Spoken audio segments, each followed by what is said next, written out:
అందరికీ నమస్కారం. ఈరోజు కథ విడువనులే చెల్లి పార్ట్ 70. రచించిన వారు నళిని గారు. ఇక కథలోకి వెళ్తే ఆమె చేతికి ముద్దు పెట్టి దీనికెందుకే వేళాపాల, పైగా కొత్తగా పెళ్ళైన మనలాంటి వాళ్ళు అలాంటివి చూసుకుంటే లోపలున్నవాడు ఉసూరుమంటాడు అంటూ ఆమెని తనలోకి మెల్లగా అదుముకొని మెడ వెనకగా చేయి పెట్టి ఆమె పెదవులు అందుకున్నాడు కోరికగా. 4 రోజులు అలాగే లలిత తిట్లుతో గోపి సాధింపులతో గడిచిపోగా అభి వద్దు అంటున్నా వినకుండా ఈ 4 రోజుల్లో కొన్ని ఇంటర్వ్యూస్కి అటెండ్ అయి వచ్చాడు. మార్నింగ్ జాబ్ కోసం తిరిగి రావడం, మధ్యాహ్నం నుండి ఇంట్లో చిన్న చిన్న వాటిల్లో శ్రావణికి హెల్ప్ చేస్తూ ఉండడం అతని దినచర్యగా మారగా, అలా ఒకే చోటు ఉంటూ తనకి అవసరమైన చోట సహాయంగా ఉంటున్న గోపితో చిన్నగా మాటలు కలుస్తాయి శ్రావణికి. ఈవినింగ్ ఆఫీస్ నుండి వచ్చి షూస్ తీస్తూ, ఏంటి సార్ మంచి బిజీగా ఉన్నట్టున్నారు అని అడిగాడు వెజిటబుల్స్ కట్ చేస్తున్న గోపిని చూసి అభి.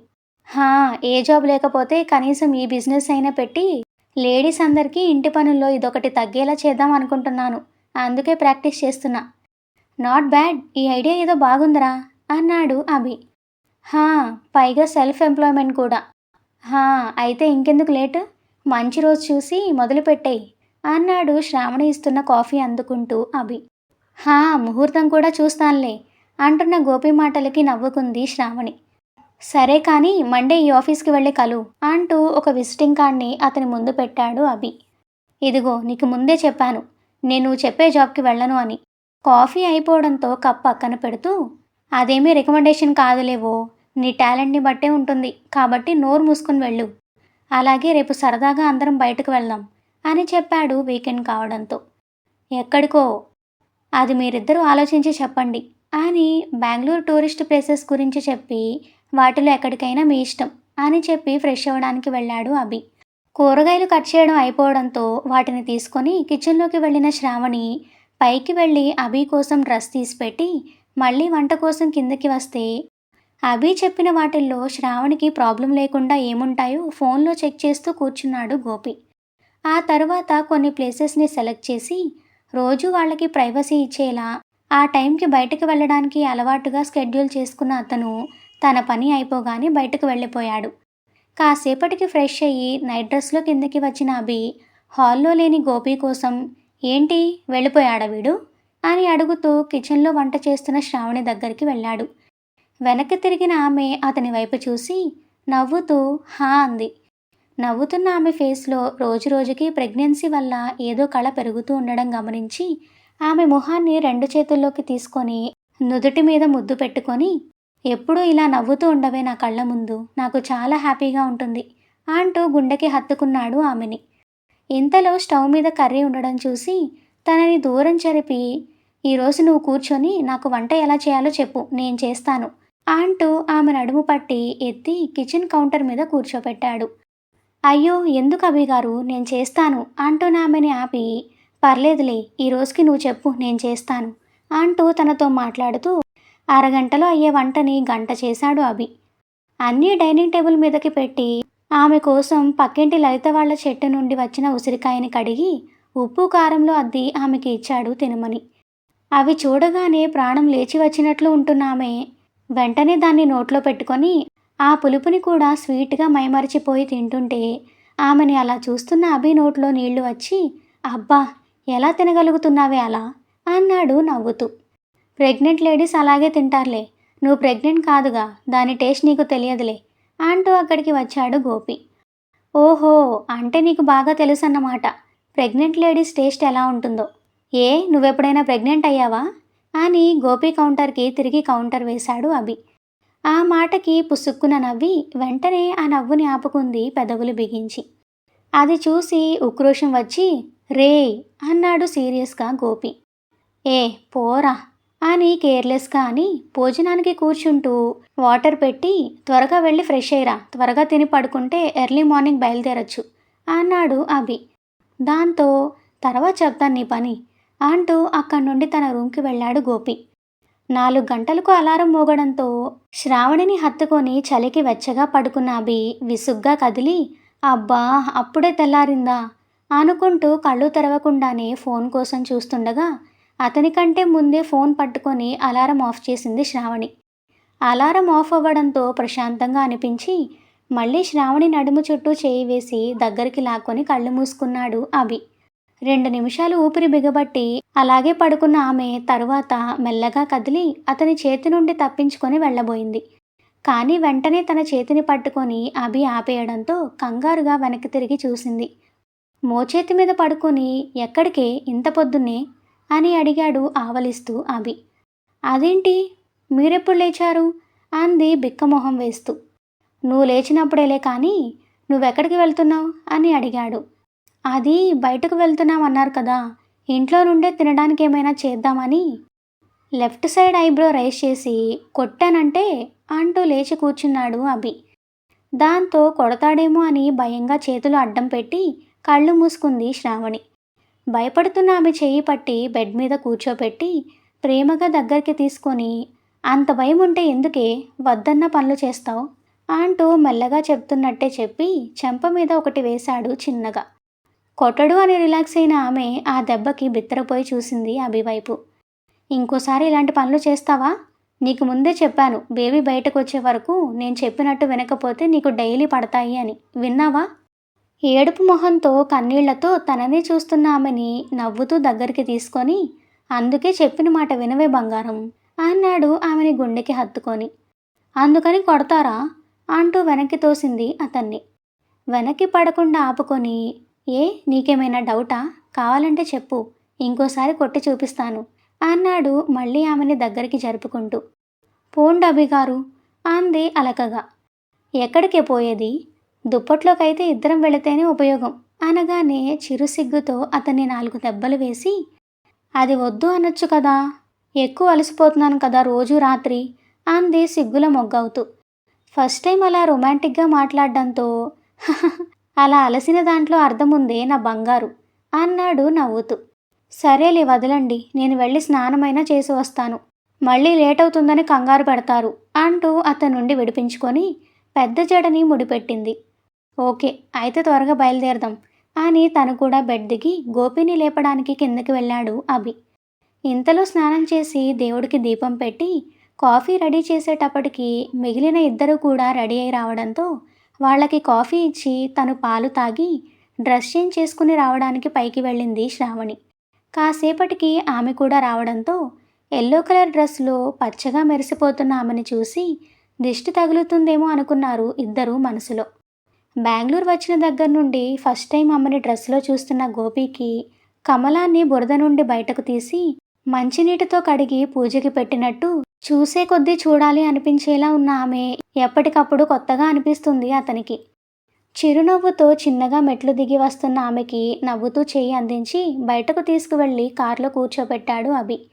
అప్పటికే ఆమె సేఫ్టీ కోసం ఎక్కువసేపు కూర్చోవడానికి వీలుగా పిల్లోస్ అడ్జస్ట్ చేసి పెట్టడంతో వాటి మధ్యలో భద్రంగా కూర్చుంది శ్రావణి. ఇంతలో డోర్ లాక్ చేసుకొని గోపి రావడంతో ముందుగా అభి డ్రైవింగ్ తీసుకోగా ఫస్ట్ సోమేశ్వర స్వామి టెంపుల్కి వెళ్ళాలని ప్లాన్ కావడంతో కార్ని ఆ దిశగా నడిపాడు అభి. అప్పుడప్పుడే తెల్లవారుతుండగా వెచ్చని సూర్యకిరణాల కోసం గ్లాసెస్ దింపారు. ఆ తర్వాత మాట్లాడుకుంటూ టెంపుల్ దగ్గరికి వెళ్ళిన వాళ్ళకి అసలు జర్నీ తెలియనే లేదు. ముగ్గురు కలిసి దర్శనం చేసుకొని టెంపుల్ మొత్తం తిరిగి అద్భుతంగా చెక్కిన గుడిని, గుడి స్తంభాలని, అలాగే గుడి మీద ఉన్న శిల్పాలని చూడ్డానికి వాళ్ళకి గంట పైన పడితే ఆ గుడి గురించి చదవడం రాని శ్రావణికి వివరంగా వివరించి చెప్పాడు అభి. అక్కడ కాసేపు కూర్చున్న తర్వాత ప్రసాదం తీసుకొని బయటకు వెళ్లారు. మెయిన్గా గుడి ప్రోగ్రాం అయిపోవడంతో తర్వాత మంచి రెస్టారెంట్లో టిఫిన్ చేసి అప్పటికే 10 అవ్వగా ముందుగా లాల్బాగ్ బొటానికల్ గార్డెన్, ఇంకా Bengaluru palace, ISKCON temple, Vidhan Sabha చూస్తూ స్నాక్స్ పని పట్టి అప్పటికే మధ్యాహ్నం దాటిపోగా తర్వాత లంచ్ చేసి మళ్ళీ national gallery of modern art చూసేటప్పటికి ఈవినింగ్ దాటిపోగా అక్కడి నుండి లాస్ట్గా క్యూబాన్ పార్క్కి వెళ్ళి అక్కడంతా తిరిగి కాసేపటికి ఇక నా వల్ల కాదు అని శ్రావణి అనడంతో ముగ్గురు కలిసి కాసేపు అక్కడ కూర్చొని చూసిన వాటి గురించి మాట్లాడుకుంటూ గోపి తెచ్చిన జ్యూస్ తాగి చీకటి పడడంతో నిదానంగా ఇంటికి బయలుదేరారు. అప్పటికి బాగా అలసిపోవడంతో కారు ఎక్కగానే వెనక్కి వాలి ప్రశాంతంగా కళ్ళు మూసుకుంది శ్రావణి. అలసిపోయి కారులోనే నిద్రపోయిన శ్రావణిని అభి చేతుల్లోకి తీసుకోగా అది కూడా తెలియనంతగా గాఢ నిద్రలో ఉంది ఆమె. ఆమెను తీసుకుని అభి గోపికి గుడ్ నైట్ చెప్పి పైకి వెళితే గోపి కార్ లాక్ చేసి బయట గేట్ మెయిన్ డోర్ అన్నీ లాక్ చేసుకొని తన రూమ్కి వెళ్ళి ఫ్రెష్ అయి పడుకొని ఆ రోజు ముగ్గురు కలిసి దిగిన ఫొటోస్ అన్నీ చూసుకుంటూ కాసేపటికి నిద్రపోగా పైకి వెళ్ళిన అభి శ్రావణిని లేపి బలవంతంగా స్నానం చేయడానికి వెళ్ళమన్నాడు. ఇప్పుడు నా వల్ల కాదు అభి గారు అంటూ సాగుతున్న ఆమెని అవన్నీ ఏం కుదరవు, వేడినీళ్లతో ఫ్రెష్ అయి వస్తే నీకు మంచిగా ఉంటుంది అని ఆమెని వాష్రూమ్కి పంపించి కిందకి వచ్చి తన కోసం పాలు కలుపుకొని తీసుకువెళ్ళి మెడిసిన్స్తో పాటు పాలు కూడా ఇచ్చి ఆ తర్వాత పడుకోమని చెప్పి తను కూడా ఫ్రెష్ అయి వచ్చి ఆమె పక్కన పడుకొని కళ్ళు మూసుకున్నాడు. తన ఫోన్ రింగ్ అవ్వడంతో కళ్ళు తెరిచిన అభి ఎవరో చూడకుండానే కాల్ లిఫ్ట్ చేసి హలో అన్నాడు. అభి అన్న ప్రకాష్ గొంతుకి అంత పొద్దున్నే ఆయన కాల్ ఎందుకు చేశాడో అర్థం కాక హా అంకుల్ అంటూ టక్కున లేచి ఇంత పొద్దునే కాల్ చేశారు, అంతా బాగానే ఉంది కదా అని అడిగాడు కంగారుగా. హా అభి అంతా బాగానే ఉంది, కానీ సంజునే గోపితో మాట్లాడాలని పట్టుపడుతుంది. ఒకసారి తనతో మాట్లాడించు, కొంచెం ప్రశాంతంగా ఉంటుంది.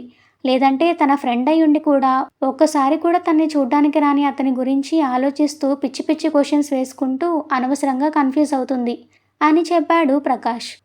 ఓ ఓకే అంకుల్, నేను ఒక 10 మినిట్స్లో కాల్ చేస్తాను అని చెప్పి కాల్ కట్ చేసి పక్కన లేని శ్రావణికి నైట్ నిద్రలో అలసటపోయి ఆమె రొటీన్లో పడిపోయింది అని అర్థమై ఫేస్ వాష్ చేసుకొని బయటకు వెళ్ళాడు.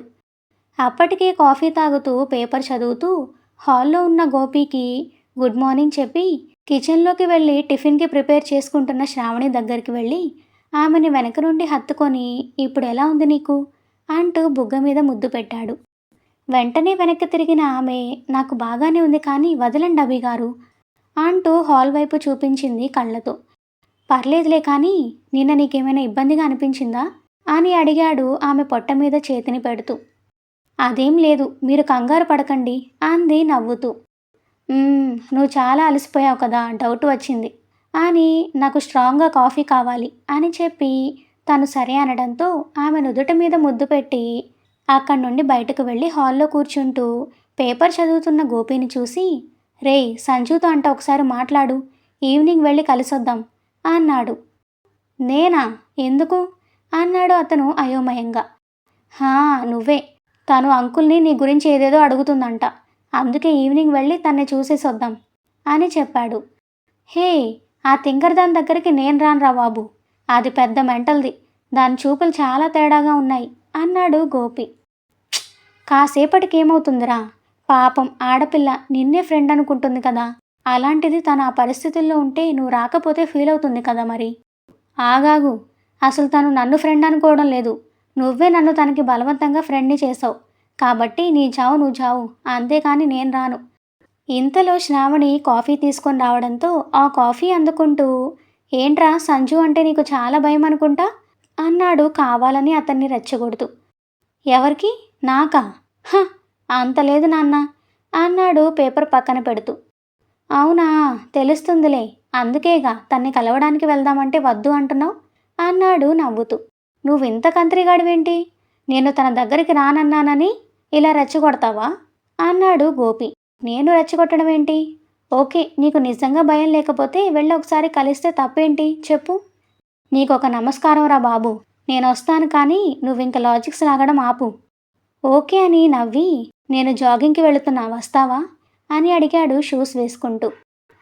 వస్తాను, నిన్నటి నుండి దమ్ము కొట్టలేదు అంటూ చెప్పులు వేసుకొని అభి వెనకే వెళ్ళాడు. దారిలోనే సిగరెట్స్ తీసుకొని అభితో పాటు పార్క్కి వెళ్ళి బెంచ్ మీద కూర్చొని చుట్టూ చూస్తూ అతను సిగరెట్ కాల్చుతుంటే అభి తన జాగింగ్ పూర్తి చేసి వచ్చాడు. వీళ్ళు వచ్చేటప్పటికి పని మనిషి ఇంట్లో ఉండడంతో ఆమె దగ్గరికి వెళ్ళిన అభి మంచి వంట మనిషి ఉంటే చూడమని చెప్పాడు ఆమెతో. ఎవరికి బాబు? మాకే, ఇంకెవరికి? మీకైతే నేను చేస్తాను బాబు.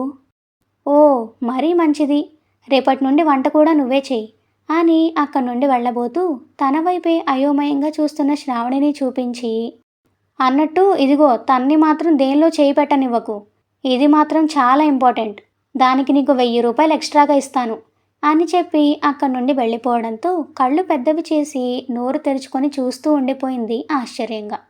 స్టోరీ ఇంకా కొనసాగుతుంది. నెక్స్ట్ పార్ట్ కోసం మా ఛానల్ను సబ్స్క్రైబ్ చేసుకోండి. అలాగే స్టోరీ మీకు నచ్చినట్లయితే వీడియోని తప్పకుండా లైక్ చేసి కామెంట్ చేయండి. Thank you for listening.